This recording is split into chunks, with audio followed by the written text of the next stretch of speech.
Hello, this is Dr. Dave Maslach talking about reciprocity.com. The E is written with 3, and in this particular video, I really wanted to talk about what are some paper attributes that are most important for academic research.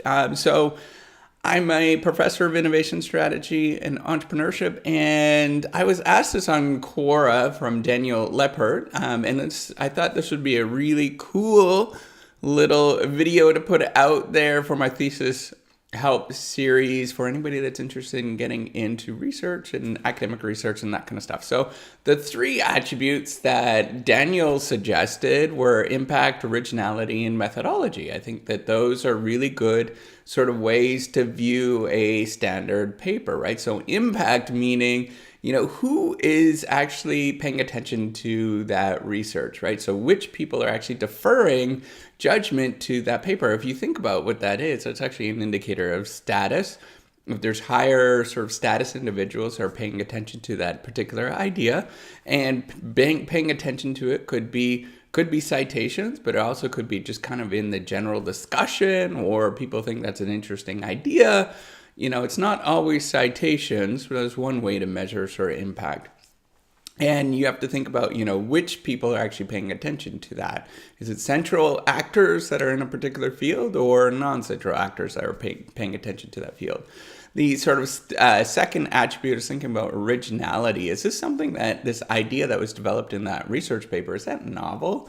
Is that something that is distinct enough from the core that nobody else has sort of considered that, and that adds some value to the rest of other people? And the third thing that that we might consider is sort of methodology. Is it rigorous? Is it showing something that to an extent that is so rigorous that is like definitive of like, okay, this actually shows something, it's illustrating something, it's really clear that there is illustrating some sort of effect that's going on. And that's really what we're trying to get at, is thinking about, how much of an effect is it actually showing? Is it clearly showing this particular effect?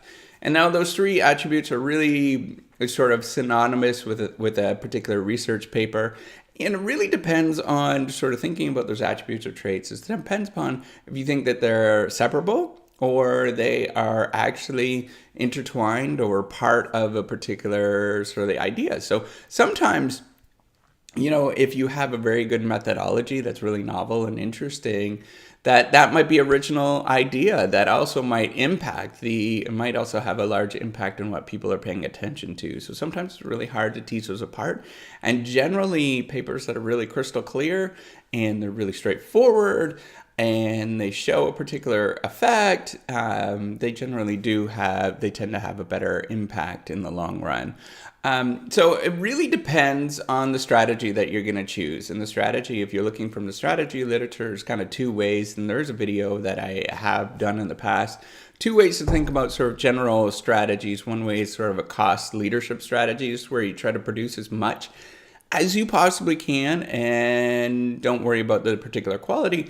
The second way is to think about, what is can you produce something that is really extraordinary good, but not produce as many of those particular things? So a classic example in business, in the automobile industry, is thinking about, are you producing Chevys or are you producing Ferraris? Right? They're kind of really 2 different things. They're really, really distinct, and they require substantial different strategies and actually executing those kind of things. And if you're choosing one or the other, well, sometimes you have to play off those different characteristics. Maybe, for example, that you produce a lot if you're a low-cost leader sort of strategy, which lots of academics do, and it's a really good strategy. It's really effective. It's really clear-cut. But you have to you're trading off originality, and you're trading off impact in each individual piece, but, maybe you can do something that's methodologically novel or slightly novel on each single piece, right? So you can trade that off. But if you're looking for doing a Ferrari and doing sort of a Ferrari or Lamborghini kind of style of a paper, that's going to take you a long time. It's going to require a substantial amount of originality. It's going to require you to come up with some new methodology or new idea as well. And think about how this is who you're actually talking to. Who's your particular audience? Is it going to be really, really high status actors, and that they're going to find that interesting and thinking about those.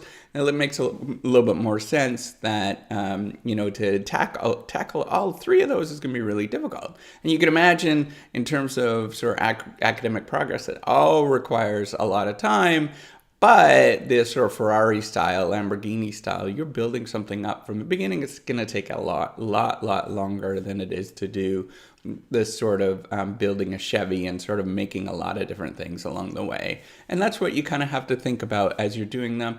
And you have to pursue different strategies, and it's going to trade off. And you're going to have to sort of think about what strategy you're going to do in the long run, because they're often at competing goals. It's one thing that we do know, is that they're often at competing goals, and it takes a sort of lot of thought and thinking about what you're going to do. So maybe as a particular strategy is you choose one and then you choose the other in the long run. So for example, when you first start out, you do some really extraordinary research, and then you start producing sort of lower, a lot more stuff, but sort of less original kind of stuff in the long run. And that might be a great strategy. Or you learn the research game, you produce a lot of different stuff, and then finally you work on a paper that is sort of revolutionary once you learned everything. It's a little bit harder to do it that way, I think, because you have a lot more institutional sort of constraints as you sort of progress. But one way or the other is a great way to pursue that. And that's what you have to think about. It's not necessarily, what is important of those three: impact, originality, methodology, but it's thinking about how they actually interplay with the strategy that you're choosing for the long run in terms of your publishing strategy. And so if you do choose the Ferrari way, for example, it's going to be a lot more harder to get a job at the beginning because there's less proof of your performance at the beginning, compared to doing the other way, the sort of low-cost leader strategy, where you're producing a lot more that are sort of more incremental or less, require a littler steps, because they're more proven, and it's going to be easier to get a job that way.